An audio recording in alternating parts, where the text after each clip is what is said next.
नमस्कार साथियों।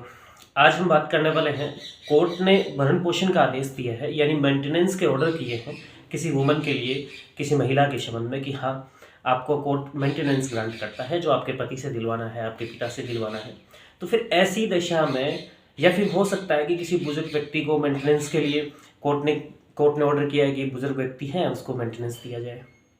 तो फिर ऐसी दशा में उसकी वसूली अगर नहीं हो पा रही है तो कैसे, किस तरीके से वसूली कर सकते हैं, आज के इस वीडियो में जानने वाले हैं हम। इससे पहले छोटा सा निवेदन है कि चैनल को सब्सक्राइब कर ले, साथ ही बेल आइकन भी अवश्य दबा ले ताकि आपको मिलती रहे मेरे प्रत्येक वीडियो की जानकारी। अब हम चर्चा करने वाले हैं, कोर्ट में मेंटेनेंस यानी भरण पोषण के लिए कोई व्यक्ति जाता है, कोई महिला हो सकती है, कोई पुरुष जो 18 वर्ष से कम का है, कोई बेटी हो सकती है जो 18 वर्ष से कम की भी है, अविवाहित भी है बाद में अगर ऐसी दशा में, तो या फिर कोई बुजुर्ग व्यक्ति है जो अपने बेटा बेटी के खिलाफ जा सकता है। तो फिर ऐसी दशा में अगर कोर्ट ने उस पर ऑर्डर कर दिया हो, यानी कोर्ट ने मेंटेनेंस यानी भरण पोषण के आदेश कर दिया हो, जो कितना भी हो सकता है, 2000, 1000, 500, 5000, 50,000, कितने भी हो सकते हैं। तो फिर अगर उन पैसों की रिकवरी नहीं हो रही हो, यानी जिसके खिलाफ कोर्ट ने ऑर्डर किया हो वह व्यक्ति वो पैसा नहीं दे रहा हो, तो फिर ऐसी दशा में क्या करें। तो देखिए, जैसे सीआरपीसी का सेक्शन है 125, उसके तहत भरण पोषण के लिए हम कोर्ट में आवेदन करते हैं, दोनों पक्षकारों को सुनते हैं, कई बार एक्स पार्टी भी हो जाता है अगर पक्षकार उपस्थित नहीं होता, सामने वाला यानी विपक्षी व्यक्ति, अप्रार्थी, तो फिर कोर्ट एक्स पार्टी ऑर्डर भी कर देता है। तो फिर ऐसी दशा में कोर्ट ने सुनवाई करी, एक्स पार्टी ऑर्डर किए, कोर्ट ने ऑर्डर करने के बाद कहा कि हाँ, पर मंथ इतने इतने रुपये इनको अदा करें, लेकिन विपक्षी हैं जो अपराधी हैं उसने पैसे देना शुरू नहीं किया। अब अमूमन क्या होता है कि जैसे ही 11 महीने हो जाते हैं और 11 महीने तक अगर कोई पैसा नहीं दे रहा है, क्योंकि नियम ये है कि आप 1 साल तक राशि के लिए आवेदन कर सकते हैं वसूली के लिए, 125(3) सीआरपीसी में ये दे रखा है, वसूली के लिए आपको आवेदन करना होता है। तो अमूमन जो प्रक्रिया चल रही है कोर्टों में, 11 महीने के हिसाब से इजरा पेश होती है एग्जीक्यूशन,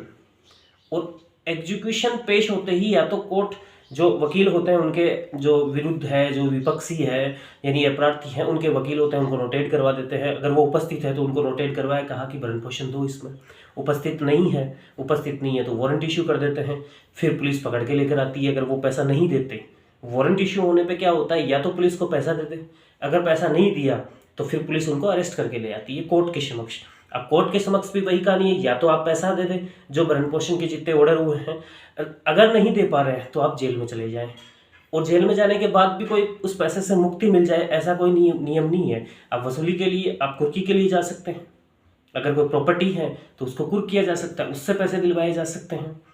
प्रक्रिया यही है। अगर 125 में ऑर्डर हुए हैं मेंटेनेंस के, भरण पोषण के, पैसा नहीं दिया जा रहा है, तो ऐसी दशा में आप महीने के हिसाब से भी इजरा लगा सकते हैं, एग्जीक्यूशन लगा सकते हैं 125(3) के तहत। लेकिन अमूमन जो प्रक्रिया चल रही है वो 11 महीने की चल रही है। इसलिए मान लो फाइल पेश कर दी एग्जीक्यूशन की, अगर साधारण भाषा में समझे तो एक फाइल पेश कर दी वसूली के लिए आपने, और उस पर फिर कोर्ट उसको देखता है कि हाँ, मैंने ये ऑर्डर किया है, ऑर्डर की कॉपी साथ लगी होती है उसके, फिर कोर्ट उस पर सुनवाई करने के बाद रिपोर्ट हो जाती है, उसके बाद में ऑर्डर कर देता है कि हाँ, वारंट इशू कर दिया जाए, फिर पैसे आ जाते हैं, या तो पुलिस पकड़ के ले आती है या पैसे आ जाते हैं। लेकिन अगर आप एक भूल ना करें, अगर आपने एक, जैसे आपको ऑर्डर हुआ और ऑर्डर होने के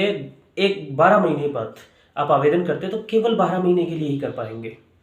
1 साल से ज़्यादा की राशि के लिए आप नहीं कर पाएंगे। जैसे मान लो आपको ऑर्डर हुए हो गए लगभग 1 साल 2 महीने, तो आप 1 साल का पैसे के लिए, आप भरण पोषण के लिए जो आपका ऑर्डर हुआ है उस 1 साल के पैसे की रिकवरी कर सकते हैं वसूली के तहत, बाकी 2 महीने के पैसे आपके डूब गए।